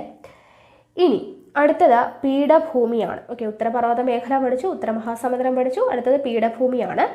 ഉത്തരപർവ്വത മേഖലയിൽ നിന്നും ദക്ഷിണേന്ത്യയിലേക്ക് യാത്ര ചെയ്താൽ സമതല പ്രദേശം കടന്നെത്തുക വിശാലമായ ഒരു പീഠഭൂമി പ്രദേശത്തേക്കാണ്. ഉത്തരപർവ്വത മേഖലയിൽ നിന്നും ദക്ഷിണേന്ത്യയിലേക്ക് യാത്ര ചെയ്തു കഴിഞ്ഞാൽ സമതല പ്രദേശം കഴിഞ്ഞ് വിശാലമായ ഒരു പീഠഭൂമി പ്രദേശത്തേക്കാണ് എത്തുന്നത്. മധ്യപ്രദേശ്, ജാർഖണ്ഡ്, ഛത്തീസ്ഗഡ് എന്നീ സംസ്ഥാനങ്ങളും കർണാടക, തമിഴ്നാട്, ആന്ധ്രാപ്രദേശ്, ഒഡീഷ, പശ്ചിമ ബംഗാൾ എന്നീ സംസ്ഥാനങ്ങളുടെ ചില പ്രദേശങ്ങളും ഉൾപ്പെട്ട പീഠഭൂമി. അപ്പോൾ പീഠഭൂമിയിൽ വരുന്ന സംസ്ഥാനങ്ങൾ ഏതൊക്കെയാണെന്ന് പഠിക്കണം കേട്ടോ. ഓരോ ഭാഗവും ഉത്തരമഹാസമുദ്രം നമ്മൾ പഠിച്ചു, ഉത്തരപർവ്വത മേഖല പഠിച്ചു. അപ്പോൾ സംസ്ഥാനങ്ങൾ കറക്റ്റായിട്ട് പഠിക്കുക. മധ്യപ്രദേശ്, ജാർഖണ്ഡ്, ഛത്തീസ്ഗഡ് എന്നീ സംസ്ഥാനങ്ങൾ, ദെൻ കർണാടക, തമിഴ്നാട്, ആന്ധ്രാപ്രദേശ്, ഒഡീഷ, പശ്ചിമ ബംഗാൾ എന്നീ സംസ്ഥാനങ്ങളുടെ ചില പ്രദേശങ്ങളും ഉൾപ്പെട്ട ഈ പീഠഭൂമി പ്രദേശത്തെ ഉപദ്വീപീയ പീഠഭൂമി എന്ന് വിളിക്കുന്നു. എന്താണ് വിളിക്കുന്നത്? ഉപദ്വീപീയ പീഠഭൂമി എന്നാണ് നമ്മൾ വിളിക്കുന്നത്. ഓക്കെ, ഉപദ്വീപീയ പീഠഭൂമി. ഉപദ്വീപീയ പീഠഭൂമിയുടെ ഭാഗമാണ് ഡെക്കാൻ പീഠഭൂമി. ഉപദ്വീപീയ പീഠഭൂമിയുടെ ഭാഗമാണ് എന്ത്? ഡെക്കാൻ പീഠഭൂമി. ഈ പീഠഭൂമിയുടെ മിക്ക ഭാഗങ്ങളും പണ്ടെന്നോ ഒഴുകിപ്പരന്ന ലാവ തണുത്തുറഞ്ഞ രൂപം കൊണ്ടിട്ടുള്ളതാണ്. ഓക്കെ, ഇപ്പോൾ ഡെക്കാൻ പീഠഭൂമി ഉപദ്വീപീയ പീഠഭൂമിയുടെ ഭാഗമാണ്. ഈ പീഠഭൂമിയുടെ മിക്ക ഭാഗങ്ങളും എങ്ങനെയാണ്? ലാവ തണുത്തുറഞ്ഞ രൂപം കൊണ്ടിട്ടുള്ളതാണ്. ഇത് പൊടിഞ്ഞുണ്ടായിട്ടുള്ള കറുത്ത മണ്ണ് പരുത്തി കൃഷിക്ക് ഏറെ അനുയോജ്യമാണ്. അപ്പോൾ പരുത്തി കൃഷിക്ക് അനുയോജ്യമായ മണ്ണ് ഏതാണ്? കറുത്ത മണ്ണാണ്. വിന്ധ്യ, സത്പുര, ആരവല്ലി, പശ്ചിമഘട്ടം, പൂർവ്വഘട്ടം എന്നീ പർവ്വതനിരകൾ ഉപദ്വീപീയ പീഠഭൂമിയുടെ ഭാഗമാണ്. അപ്പോൾ ഉപദ്വീപീയ പീഠഭൂമിയിൽ വരുന്ന പർവ്വതനിരകൾ ഏതൊക്കെയാണ്? വിന്ധ്യ, സത്പുര, ആരവല്ലി, പശ്ചിമഘട്ടം, പൂർവ്വഘട്ടം എന്നീ പർവ്വതനിരകൾ ഉപദ്വീപീയ പീഠഭൂമിയുടെ ഭാഗമാണ്. കേരളത്തിലെ ആനമുടിയാണ് ഈ മേഖലയിലെ ഏറ്റവും ഉയരം കൂടിയ ഭാഗം. കേരളത്തിലെ ആനമുടിയാണ് ഈ മേഖലയിലെ ഉപദ്വീപീയ പീഠഭൂമിയിലെ ഏറ്റവും ഉയരം കൂടിയ ഭാഗം. ഏതാണ്? കേരളത്തിലെ ആനമുടിയാണ് എന്നുള്ള കാര്യം ഓർത്തിരിക്കുക. പരുത്തി, പയറുവർഗ്ഗങ്ങൾ, നിലക്കടല, കരിമ്പ്, ചോളം, റാഗി, മുളക് എന്നീ വിളകളാണ് പീഠഭൂമി പ്രദേശത്തെ പ്രധാന കൃഷി. എന്തൊക്കെയാണ്? പരുത്തി, പയറുവർഗ്ഗങ്ങൾ, നിലക്കടല, കരിമ്പ്, ചോളം, റാഗി, മുളക് തുടങ്ങിയ വിളകളാണ് പീഠഭൂമി പ്രദേശത്തെ പ്രധാന കൃഷി. കൽക്കരി, ഇരുമ്പയിര്, മാംഗനീസ്, ബോക്സൈറ്റ്, ചുണ്ണാമ്പുകല്ല് തുടങ്ങിയ ധാതു നിക്ഷേപങ്ങളുള്ള പീഠഭൂമിയിൽ ഖനനവും ധാതു അധിഷ്ഠിത വ്യവസായങ്ങളും പ്രധാന തൊഴിൽ മേഖലയാണ്. അപ്പോൾ ഇവിടെയുള്ള ധാതു നിക്ഷേപങ്ങൾ, പീഠഭൂമിയിൽ കാണപ്പെടുന്ന ധാതു നിക്ഷേപങ്ങൾ എന്തൊക്കെയാണ്? കൽക്കരി, ഇരുമ്പയിര്, മാംഗനീസ്, ബോക്സൈറ്റ്, ചുണ്ണാമ്പുകല്ല് തുടങ്ങിയ ധാതു നിക്ഷേപങ്ങളും ഇവിടെ കാണപ്പെടുന്നുണ്ട്. അപ്പോൾ അതുകൊണ്ട് തന്നെ ഖനനവും ധാതു അധിഷ്ഠിത വ്യവസായങ്ങളും ഇവിടെ പ്രധാനപ്പെട്ട തൊഴിൽ മേഖലയാണ്. ഗോദാവരി, മഹാനദി, കൃഷ്ണ, കാവേരി, നർമ്മദ, താപ്തി എന്നീ നദികൾ ഉപദ്വീപീയ പീഠഭൂമി പ്രദേശങ്ങളിൽ നിന്നാണ് ഉത്ഭവിക്കുന്നത്. നമ്മൾ പഠിച്ചല്ലോ, ഗോദാവരി, മഹാനദി, കൃഷ്ണ, കാവേരി, നർമ്മദ, താപ്തി എന്നീ പറയുന്ന നദികളാണ് ഉപദ്വീപീയ പീഠഭൂമി പ്രദേശങ്ങളിൽ നിന്ന് ഉത്ഭവിക്കുന്നത്. ഓക്കെ, ഇനി അടുത്തത് തീരസമതലങ്ങളിലേക്ക്. ഓക്കെ, അപ്പോൾ പീഠഭൂമിയിൽ നിന്നും ഉത്ഭവിച്ചൊഴുകുന്ന നദികളെ പിന്തുടർന്നാൽ എത്തിച്ചേരുക തീരസമതലങ്ങളിലാണ്. ഓക്കെ, അപ്പോൾ പീഠഭൂമിയിൽ നിന്നും ഉത്ഭവിച്ചൊഴുകുന്ന നദികൾ അതെവിടെയാണ് എത്തിച്ചേരുന്നത്? തീരസമതലങ്ങളിലാണ്. ഏകദേശം 6100 കിലോമീറ്റർ ദൈർഘ്യമുള്ള കടൽ തീരം ഇന്ത്യക്കുണ്ട്. ഇന്ത്യയുടെ കടൽ തീരത്തിൻ്റെ ദൈർഘ്യമാണ് കൊടുത്തിട്ടുള്ളത്. ഏകദേശം 6100 കിലോമീറ്റർ ദൈർഘ്യമുള്ള കടൽ തീരം ഇന്ത്യക്കുണ്ട്. സാമൂഹ്യശാസ്ത്ര ലാബിലെ ഇന്ത്യയുടെ ഭൗതിക ഭൂപടം നമുക്ക് നോക്കിയാൽ കാണാൻ പറ്റും. ബംഗാൾ ഉൾക്കടലിനോട് ചേർന്ന കിഴക്കൻ തീരവും അറബിക്കടലിനോട് ചേർന്ന പടിഞ്ഞാറൻ തീരവും കണ്ടല്ലോ. നമ്മൾ പറഞ്ഞില്ലേ, കിഴക്ക് ബംഗാൾ ഉൾക്കടലും പടിഞ്ഞാറ് അറബിക്കടലുമാണ്. അപ്പോൾ അതിനോട് ചേർന്നിട്ടുള്ള പടിഞ്ഞാറൻ തീരവും നമ്മൾ കണ്ടു. പടിഞ്ഞാറൻ തീര സമതലത്തിന് വീതി കിഴക്കൻ തീരത്തെ അപേക്ഷിച്ച് കുറവാണ്. പടിഞ്ഞാറൻ തീര സമതലത്തിന്, അറബിക്കടലിനോട് ചേർന്ന് കാണുന്ന പടിഞ്ഞാറൻ തീര സമതലത്തിന് എന്ത് കുറവാണ്? വീതി കിഴക്കൻ തീരത്തെ അപേക്ഷിച്ച് കുറവാണ്. ഈ സമതലത്തിന്റെ ഭാഗമായി കേരള തീരത്ത് നിരവധി കായലുകളുണ്ട്. നെല്ല്, തെങ്ങ് എന്നിവ പടിഞ്ഞാറൻ തീരത്തെ പ്രധാന കാർഷിക വിളകളാണ്. അപ്പോൾ പടിഞ്ഞാറൻ തീരത്തെ, എവിടെയാണ് പടിഞ്ഞാറ്? ഇവിടെ വെസ്റ്റ് ഇവിടെ വരുന്നു, ഇവിടെ ഈസ്റ്റ് ആണ് വരുന്നത്. അപ്പോൾ പടിഞ്ഞാറൻ തീരപ്രദേശത്തെ പ്രധാനപ്പെട്ട കാർഷിക വിളകളാണ് നെല്ല്, തെങ്ങ് എന്നിവ. കിഴക്കൻ തീരസമതലത്തിലെ കാവേരി, കൃഷ്ണ, ഗോദാവരി, മഹാനദി തടങ്ങളിൽ വ്യാപകമായി നെല്ല് കൃഷി ചെയ്യുന്നു. അപ്പോൾ പടിഞ്ഞാറ് നെല്ലും തെങ്ങും ഉണ്ട്. കിഴക്കു ഭാഗത്ത്, കിഴക്കൻ തീരസമതലത്തിലെ കാവേരി, കൃഷ്ണ, ഗോദാവരി, മഹാനദി തടങ്ങളിൽ വ്യാപകമായിട്ട് നെല്ല് കൃഷി ചെയ്യുന്നു. മത്സ്യബന്ധനമാണ് തീരത്തെ ജനങ്ങളുടെ പ്രധാന തൊഴിൽ, നമുക്കറിയുന്നതാണ് അല്ലേ. ഇനി അടുത്തത് സമുദ്രത്തിലെ പച്ചത്തുരുത്തുകൾ എന്ന് പറഞ്ഞിട്ട് കൊടുത്തിട്ടുണ്ട്. അപ്പോൾ നോക്കുക, സമുദ്രത്താൽ ചുറ്റപ്പെട്ട ചെറു ഭൂഭാഗങ്ങളാണ് ദ്വീപുകൾ. നമ്മൾ പറഞ്ഞല്ലേ, സമുദ്രത്താൽ ചുറ്റപ്പെട്ട ചെറുഭാഗങ്ങളാണ് ദ്വീപുകൾ. അറബിക്കടലിലെ ലക്ഷദ്വീപ്, ഇത് നമ്മൾ പറഞ്ഞല്ലോ. അറബിക്കടലിലെ ലക്ഷദ്വീപ് ദ്വീപസമൂഹവും ബംഗാൾ ഉൾക്കടലിലെ ആൻഡമാൻ നിക്കോബാർ ദ്വീപസമൂഹവും നമ്മൾ കണ്ടു അല്ലേ. അപ്പം ലക്ഷദ്വീപിൽ മിക്കവയും പവിഴ ദ്വീപുകളാണ്. കൃഷി നാമമാത്രമായ ലക്ഷദ്വീപിൽ സമുദ്രത്തെ ആശ്രയിച്ചാണ് ജനജീവിതം. ആൻഡമാൻ നിക്കോബാർ ദ്വീപുകളിൽ മിക്കവയിലും നിബിഡമായ വനങ്ങളാണ്. ഓക്കെ, ലക്ഷദ്വീപിൽ മിക്കവാറും പവിഴ ദ്വീപുകളാണ്. അപ്പോൾ അവിടെ ജീവിക്കുന്നവർ സമുദ്രത്തെ ആശ്രയിച്ചാണ് ജനജീവിതം കൊണ്ടുപോകുന്നത്. ആൻഡമാൻ നിക്കോബാർ ദ്വീപുകൾ എടുത്തു കഴിഞ്ഞാൽ അവിടെ നിബിഡമായിട്ടുള്ള വനങ്ങളാണ് കാണപ്പെടുന്നത്. ഓക്കെ, അപ്പോൾ ഇവിടെ നമുക്ക് ദ്വീപുകളെ കുറിച്ച് പറയുമ്പോൾ ഇവിടെ പവിഴ ദ്വീപുകൾ എന്ന് പറഞ്ഞു കൊടുത്തിട്ടുണ്ട്, അതൊന്ന് നോക്കാം. ഉഷ്ണമേഖലയിലെ സമുദ്രങ്ങളിൽ കാണപ്പെടുന്ന കോറൽ പോളിപ്പുകൾ എന്ന ചെറു സമുദ്രജീവികളുടെ കാൽസ്യം സ്രാവം അടിഞ്ഞുകൂടി പവിഴപ്പുറ്റുകൾ രൂപം കൊള്ളുന്നു. ഓക്കെ, ഉഷ്ണമേഖലയിലെ സമുദ്രങ്ങളിൽ കാണപ്പെടുന്ന കോറൽ പോളിപ്പുകൾ എന്ന ചെറു സമുദ്രജീവികളുടെ കാൽസ്യം സ്രാവം അടിഞ്ഞുകൂടിയിട്ട് എന്ത് രൂപം കൊള്ളുന്നു? പവിഴപ്പുറ്റുകൾ രൂപം കൊള്ളുന്നു. വിവിധ ആകൃതികളിൽ കാണപ്പെടുന്ന ഈ പവിഴപ്പുറ്റുകൾക്ക് മേൽദ്വീപുകൾ രൂപപ്പെടുന്നു. ഇന്ത്യയിൽ ഉൾപ്പെട്ട ലക്ഷദ്വീപും ആൻഡമാൻ നിക്കോബാറിലെ ചില ദ്വീപുകളും ഇത്തരത്തിൽ രൂപപ്പെട്ടതാണ്. ശക്തമായ തിരയിൽ നിന്ന് ഈ ദ്വീപുകളെ സംരക്ഷിക്കുന്നതും ഈ പവിഴപ്പുറ്റുകളാണ്. ജസ്റ്റ് വായിച്ചു നോക്കുക. ഇനി ഇന്ത്യയുടെ ഭൂപ്രകൃതി വൈവിധ്യത്തെക്കുറിച്ച് ഇപ്പോൾ നിങ്ങൾ സാമാന്യ ധാരണ നേടിയിട്ടുണ്ടാകും. അതായത് ഇന്ത്യയിലെ ഭൂപ്രകൃതി വിഭാഗങ്ങൾ ഏതൊക്കെയാണ്? നമ്മളിപ്പോൾ പഠിച്ച കാര്യങ്ങൾ: ഉത്തരപർവ്വത മേഖല, ഉത്തര മഹാസമുദ്രം, ഉപദ്വീപീയ പീഠഭൂമി, തീരസമതലങ്ങളും ദ്വീപുകളും. ഇതാണ് ഇന്ത്യയിലെ ഭൂപ്രകൃതി വിഭാഗങ്ങളെ മെയിനായിട്ട് 4ആയിട്ട് തിരിക്കാം. ഉത്തരപർവ്വത മേഖല, ഉത്തര മഹാസമുദ്രം, ഉപദ്വീപീയ പീഠഭൂമി, തീരസമതലങ്ങളും ദ്വീപുകളും. അപ്പോൾ ഈ 4 കാര്യങ്ങൾ നമ്മളിപ്പോൾ ഇത്രയും നേരം പഠിച്ചു അല്ലേ. ഇനി ഇവിടെ നമുക്ക് കൊടുത്തിട്ടുണ്ടൊരു ചിത്രം, ഇന്ത്യയുടെ ഭൂപ്രകൃതി എന്ന് പറഞ്ഞിട്ട്. ഇവിടെ നമുക്ക് ഓരോന്നും കളറായിട്ട് ഇവിടെ കൊടുത്തിട്ടുണ്ട് അല്ലേ, സൂചിക എന്ന് പറഞ്ഞിട്ട് കൊടുത്തിട്ടുണ്ട്. നമ്മളിപ്പോൾ പഠിച്ചല്ലോ ഏതൊക്കെ സംസ്ഥാനങ്ങളാണ് എന്നുള്ളതൊക്കെ. അപ്പോൾ അതൊക്കെ വെച്ചിട്ട് നമുക്ക് തന്നെ അടയാളപ്പെടുത്താം എന്നുള്ളതാണ്. ഓരോന്നും തിരിച്ചറിഞ്ഞിട്ട് അടയാളപ്പെടുത്തുക എന്നുള്ളതാണ് പറഞ്ഞിട്ടുള്ളത്. അപ്പോൾ അത് നമ്മളിപ്പോൾ സംസ്ഥാനം പറഞ്ഞത് നിങ്ങൾ നോക്കിയിട്ട് അടയാളപ്പെടുത്തുക കേട്ടോ. ഇനി അടുത്തത് ഇന്ത്യയിലെ നദികളാണ് കൊടുത്തിട്ടുള്ളത്. അപ്പോൾ ഇന്ത്യയിൽ പണ്ട് മുതൽക്ക് തന്നെ ജനങ്ങൾ സ്ഥിരതാമസത്തിന് തിരഞ്ഞെടുത്തിരുന്ന സ്ഥലങ്ങൾ എന്ന് പറയുന്നത് ഏതാണ്? നദീതടങ്ങൾ തന്നെയാണ്. നദീതടങ്ങളിലാണ് ആളുകൾ സ്ഥിരതാമസത്തിന് വേണ്ടിയിട്ട് തിരഞ്ഞെടുത്തിട്ടുണ്ടാവുക. ഇന്ത്യയിൽ കൃഷി അഭിവൃദ്ധിപ്പെടുന്നതിലും കൃഷിയെ അടിസ്ഥാനമാക്കി ഒരു സംസ്കാരം രൂപപ്പെടുന്നതിലും നദികളുടെ പങ്ക് നിസ്തുലമാണ്. ഓക്കെ, കൃഷി അഭിവൃദ്ധിപ്പെടണമെങ്കിലും കൃഷിയെ അടിസ്ഥാനമാക്കി ഒരു സംസ്കാരം രൂപപ്പെടണമെങ്കിലും അതിൽ ഇമ്പോർട്ടൻ്റ് ആയിട്ടുള്ളൊരു പങ്ക് ആർക്കുണ്ട്? നദികൾക്കുണ്ട്. നദികൾ കൊണ്ടുള്ള പ്രയോജനങ്ങൾ നമ്മൾ എന്തൊക്കെയാണ് എന്നുള്ളത് മുൻ ക്ലാസ്സുകളിൽ പഠിച്ചിട്ടുണ്ട് എന്ന് നമ്മൾ പറഞ്ഞു അല്ലേ. ജലത്തിൻ്റെ ലഭ്യത കൊണ്ടാണ് അവിടെ കൃഷിയും കാര്യങ്ങളും അവരുടെ ജീവിതവും എല്ലാ കാര്യങ്ങളും നടക്കുന്നത് എന്നുള്ളതൊക്കെ നമ്മൾ പറഞ്ഞതാണ്. ഇനി ഇവിടെ നോക്കുക, ഇവിടെ എന്താണ് കൊടുത്തിട്ടുള്ളത്? ഗംഗാ നദിയിലെ വാരണാസിയുടെ ചിത്രമാണ് നമുക്കിവിടെ കാണാനായിട്ട് പറ്റുന്നത്. അപ്പോൾ നോക്കുക, ഗംഗാ നദിക്കരയിലെ വാരണാസിയുടെ ദൃശ്യമാണ്. വാരണാസി പട്ടം രൂപം കൊള്ളുന്നതിൽ ഈ നദിയുടെ സ്വാധീനം എത്രമാത്രം ഉണ്ടായിരിക്കും എന്നൊക്കെയാണ് ഇവിടെ കൊടുത്തിട്ടുള്ളത്. നോക്കുക, സിന്ധു, ഗംഗ, ബ്രഹ്മപുത്ര എന്നീ നദികളും അവയുടെ പോഷക നദികളുമാണ് ഉത്തരേന്ത്യയിലെ പ്രധാനപ്പെട്ട ജലസ്രോതസ്സുകൾ.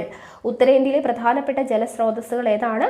സിന്ധു, ഗംഗ, ബ്രഹ്മപുത്ര എന്നീ നദികളും അവയുടെ പോഷക നദികളുമാണ്. ഹിമാലയത്തിൽ നിന്നും ഉത്ഭവിക്കുന്ന നദികളെ ഹിമാലയൻ നദികൾ എന്ന് വിളിക്കുന്നു. ഓക്കെ, അപ്പോൾ ഇന്ത്യയിലെ നദികളെ കുറിച്ചാണ് പഠിക്കുന്നത്.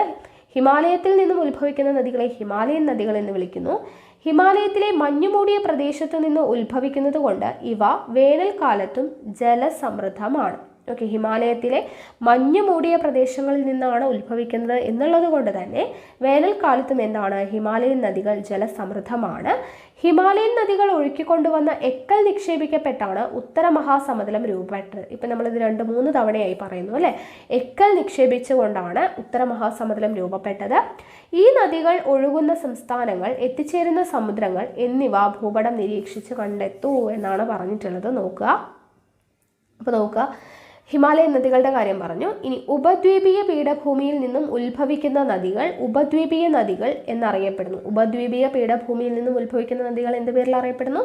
ഉപദ്വീപീയ നദികൾ എന്നറിയപ്പെടുന്നു. ഗോദാവരി, മഹാനദി, കൃഷ്ണ, കാവേരി, നർമ്മദ, താപ്തി എന്നിവയാണ് പ്രധാനപ്പെട്ട ഉപദ്വീപീയ നദികൾ. ഇതും നമ്മൾ പറഞ്ഞു.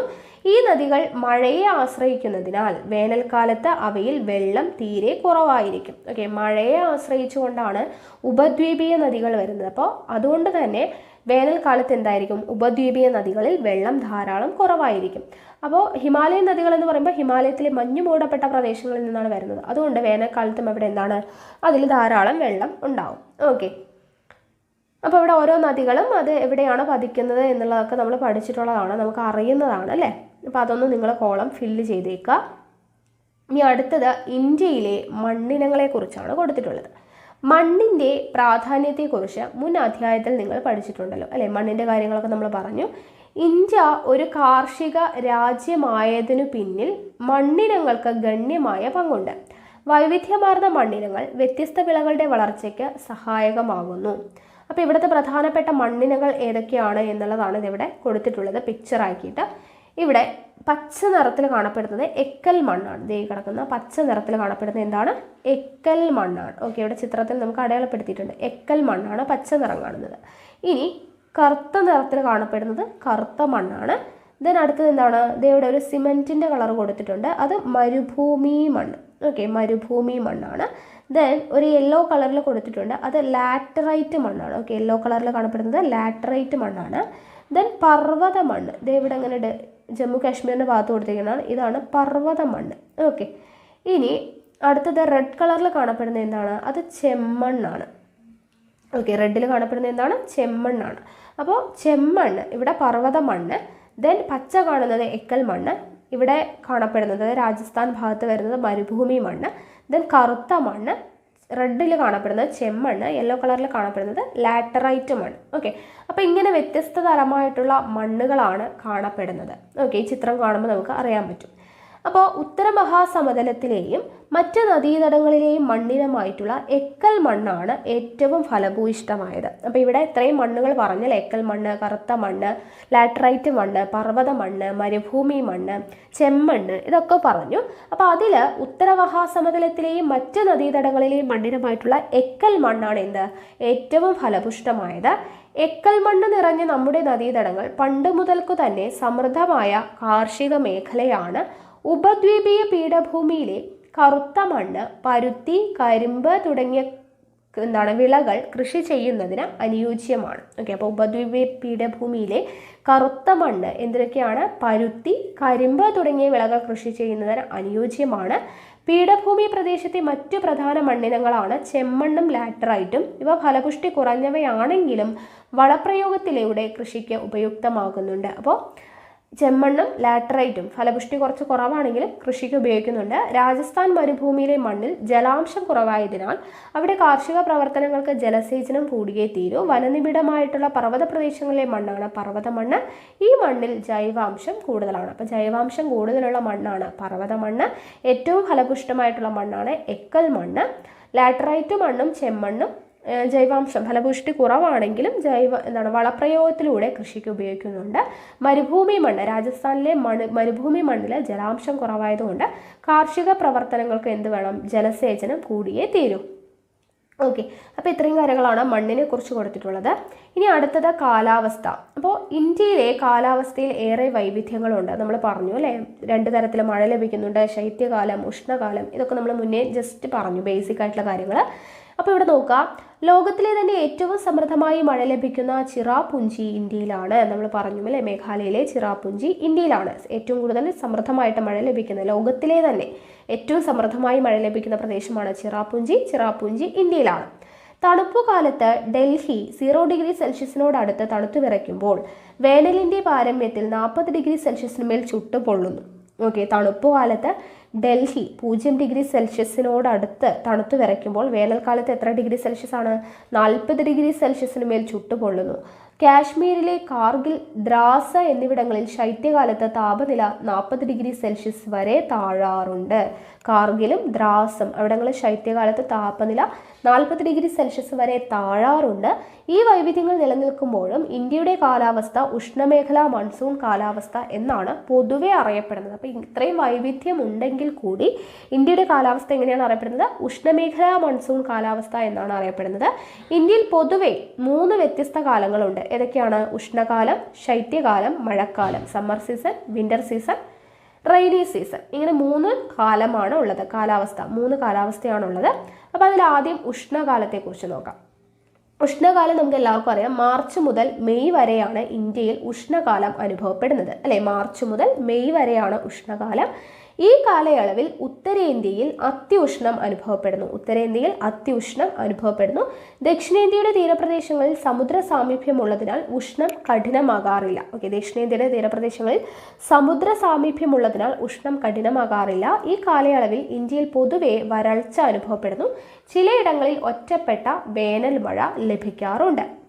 അപ്പോൾ വരൾച്ച അനുഭവപ്പെടുന്നു എന്ന് പറഞ്ഞു അല്ലേ? അപ്പോൾ എന്താണ് ഈ വരൾച്ച എന്ന് പറയുന്ന പ്രകൃതി ദുരന്തം എന്ന് കൊടുത്തിട്ടുണ്ട്. കുറഞ്ഞ മഴയോ ജലത്തിൻ്റെ അമിത ചൂഷണമോ കാരണം കടുത്ത ജലദൗർലഭ്യം അനുഭവപ്പെടുന്ന സാഹചര്യമാണ് എന്ത്? വരൾച്ച. നമുക്കറിയാം അല്ലേ, കുറഞ്ഞ മഴ ലഭിക്കുക അല്ലെങ്കിൽ ജലത്തിൻ്റെ അമിതമായിട്ടുള്ള ചൂഷണമോ കാരണം കടുത്ത ജലദൗർലഭ്യം അനുഭവപ്പെടുന്ന സാഹചര്യമാണ് വരൾച്ച. ഇന്ത്യയിൽ ഏകദേശം 1/3 പ്രദേശങ്ങളും വരൾച്ച ബാധിതമാണെന്ന് കണ്ടെത്തിയിട്ടുണ്ട്.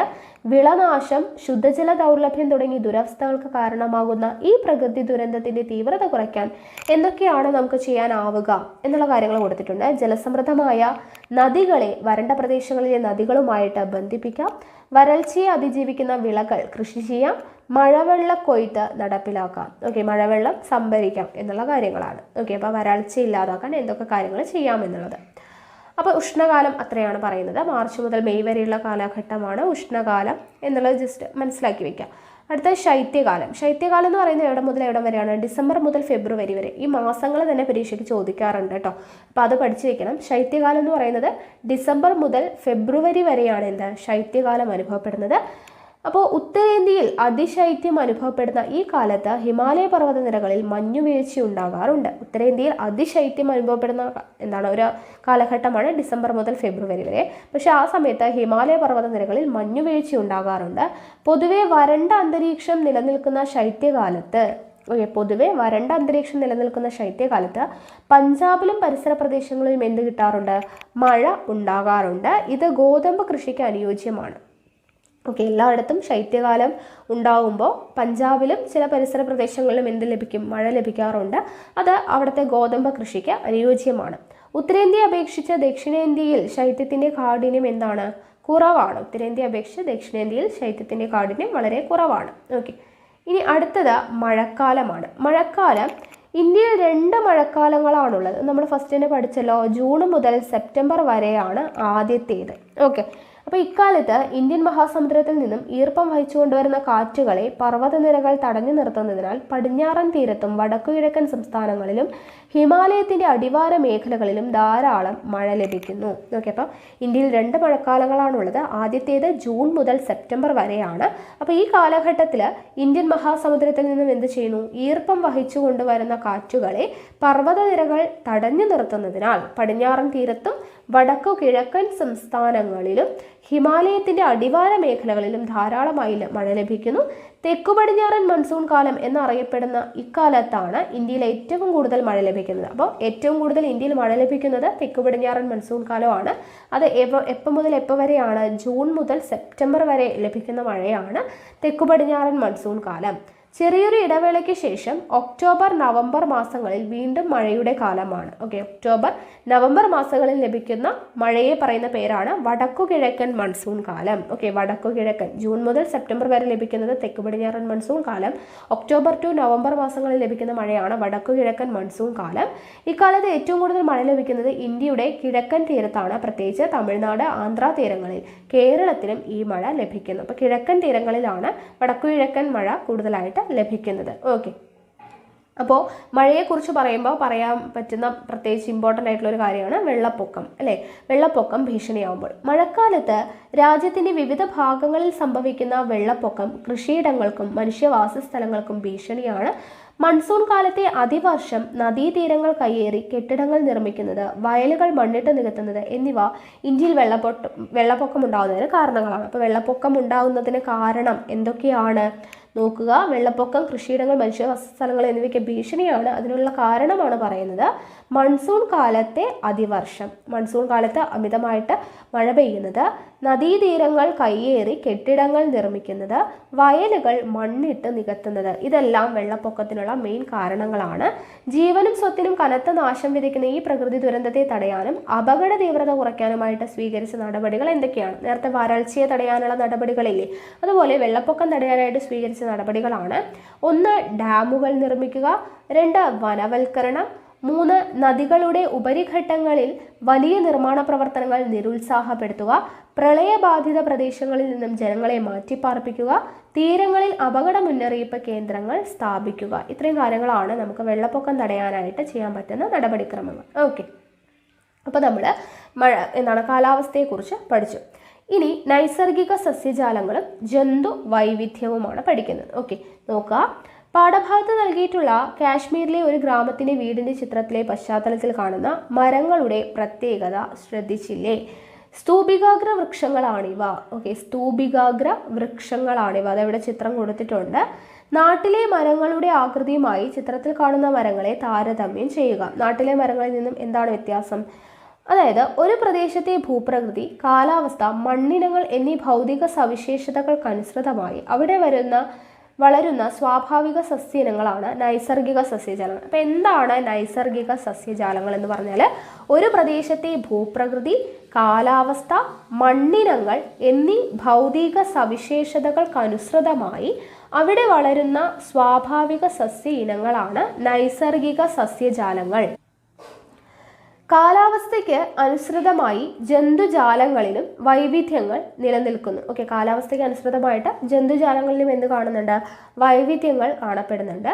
ഇന്ത്യയിലെ വിവിധ നൈസർഗിക സസ്യജാലങ്ങളെയും അവിടെ കാണപ്പെടുന്ന ജന്തുജാലങ്ങളെയാണ് ഇവിടെ കൊടുത്തിട്ടുള്ളത്. നോക്കുക. ആദ്യം ഉഷ്ണമേഖല നിത്യഹരിത വനങ്ങൾ. ഇത് നമ്മൾ നേരത്തെ നോക്കി അല്ലേ? ഉഷ്ണമേഖല നിത്യഹരിത വനങ്ങൾ നമ്മൾ 6ാം ക്ലാസ്സിലെ ചാപ്റ്ററിൽ വായിച്ചു. നോക്കുക. വാർഷിക വർഷപാതം വളരെ കൂടുതലുള്ള പശ്ചിമഘട്ടത്തിലും വടക്കുകിഴക്കൻ സംസ്ഥാനങ്ങളിലുമാണ് നിത്യഹരിത സസ്യജാലങ്ങൾ കാണപ്പെടുന്നത്. വാർഷിക വർഷപാതം വളരെ കൂടുതലുള്ള പശ്ചിമഘട്ടത്തിലും വടക്കുകിഴക്കൻ സംസ്ഥാനങ്ങളിലുമാണ് എന്ത് കാണപ്പെടുന്നത്? നിത്യഹരിത സസ്യജാലങ്ങൾ കാണപ്പെടുന്നത്. സിംഹവാലൻ കുരങ്ങ്, പലതരം പാമ്പുകൾ, വിവിധയിനം ഷഡ്പദങ്ങൾ, ലോകത്തിലെ ഏറ്റവും വലിയ നിശാശലഭമായിട്ടുള്ള അറ്റ്ലസ് മോത്ത് തുടങ്ങി നിരവധി ശലഭ ഇനങ്ങൾ ഈ കാടുകളിലുണ്ട്. അപ്പോൾ ഇവിടെ നമുക്ക് പഠിക്കാനുള്ളത് സിംഹവാലൻ കുരങ്ങ് കാണപ്പെടുന്നത് നിത്യഹരിത വനങ്ങളിലാണ്. അതുപോലെ തന്നെ പലതരം പാമ്പുകൾ, വിവിധയിനം ഷഡ്പദങ്ങൾ, ലോകത്തിലെ ഏറ്റവും വലിയ നിശാശലഭം ഏതാണ്? അറ്റ്ലസ് മോത്താണ്. ഏറ്റവും വലിയ നിശാശലഭം അറ്റ്ലസ് മോത്താണ്. അത് കാണപ്പെടുന്നത് ഈ കാടുകളിലാണ്, ഉഷ്ണമേഖല നിത്യഹരിത വനങ്ങളിലാണ്. ഇനി ഉഷ്ണമേഖല നിത്യഹരിത വനങ്ങൾ നമ്മൾ പഠിച്ചു അല്ലെ? നൈസർഗിക സസ്യജാലങ്ങൾ ഏതൊക്കെയാണെന്നുള്ളതാണ്. ഉഷ്ണമേഖല നിത്യഹരിത വനങ്ങൾ കഴിഞ്ഞു.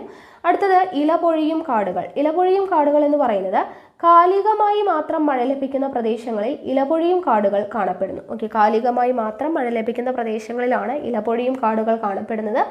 ഇന്ത്യൻ ഉപദ്വീപിലെ കൂടുതൽ പ്രദേശങ്ങളിലും ഇലപൊഴിയും കാടുകളാണുള്ളത്. പല ജാതി മാനുകൾ, മുയൽ, മയിൽ, വേഴാമ്പൽ, മറ്റുതരം പക്ഷികൾ, കാട്ടുപോത്ത്, ആന, കടുവ, പുലി എന്നിങ്ങനെ ജന്തുവൈവിധ്യം ഏറ്റവും കൂടുതലുള്ള വനങ്ങളാണ് ഇലപൊഴിയും കാടുകൾ. അപ്പോൾ കാലികമായി മാത്രം മഴ ലഭിക്കുന്ന പ്രദേശങ്ങളാണ് ഇലപൊഴിയും കാടുകൾ കാണപ്പെടുന്നത്. അവിടെയുള്ള മൃഗങ്ങൾ ഏതൊക്കെയാണ്? ആന, മയിൽ, വേഴാമ്പൽ, അതുപോലെ തന്നെ ആന, കടുവ, പുലി, പോത്ത് അങ്ങനെയുള്ള ജീവികളൊക്കെയാണ് അവിടെ കാണപ്പെടുന്നത്.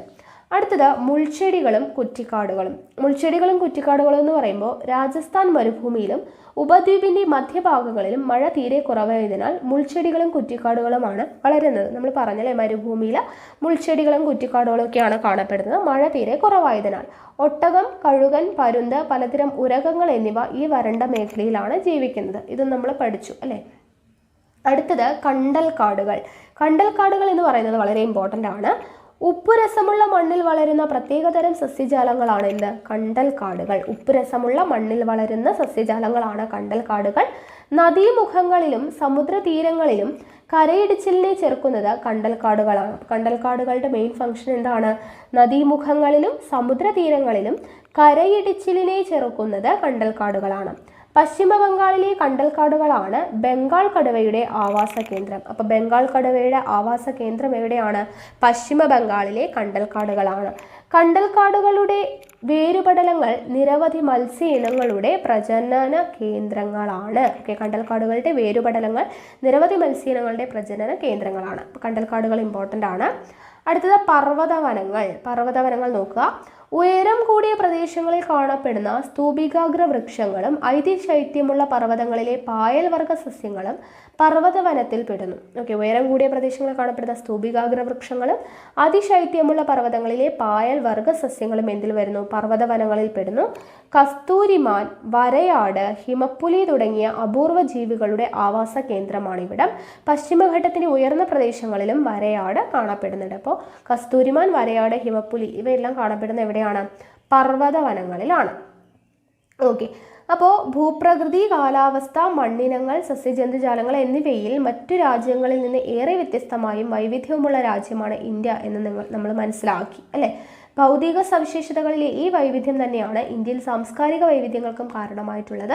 വൈവിധ്യങ്ങൾ ഏറെയാണെങ്കിലും ഇന്ത്യ ഒരൊറ്റ രാജ്യമായി നിലകൊള്ളുന്നു. നമ്മെ ഒരുമിച്ച് ചേർക്കുന്ന വികാരമാണ് നാം എല്ലാം ഭാരതീയരാണ് എന്ന ബോധം. അപ്പോൾ ഇത്രയുമാണ് നമ്മുടെ ഈ ഒരു ചാപ്റ്റർ എന്ന് പറയുന്നത്. അപ്പോൾ 7ാം ക്ലാസ്സിലെ ഇന്ത്യയിലൂടെ എന്ന് പറയുന്ന ഈ ഒരു ചാപ്റ്റർ നമ്മൾ കംപ്ലീറ്റ് ആക്കിയിട്ടുണ്ട്.